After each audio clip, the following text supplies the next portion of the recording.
E. The theories we've covered so far try to explain where personality comes from. The trait approach takes a different and more modest first step. It tries to carefully describe and measure the stable dimensions on which people differ. A trait is a characteristic pattern of behaving, thinking, and feeling that's relatively consistent across time and situations. Being talkative, anxious, organized. The early trait theorists faced a daunting problem. There are thousands of words for personality traits in the dictionary. Were there really thousands of separate traits?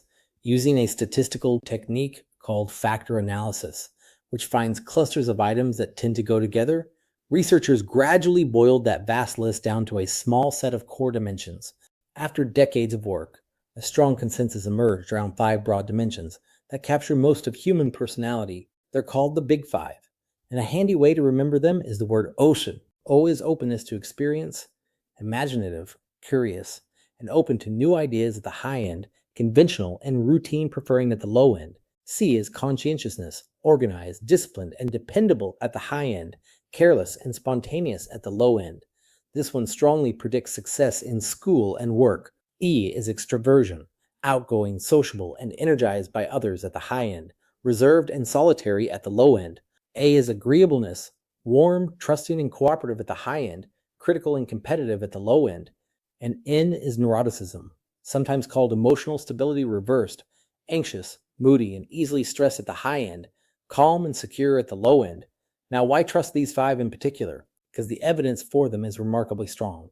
The same 5 dimensions show up across very different cultures and languages.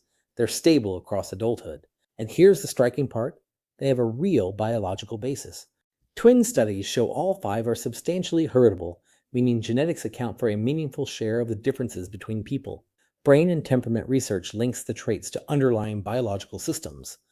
Extraversion, for instance, has been tied to how the brain responds to reward. This is why the trait approach has become the dominant framework in scientific personality research today.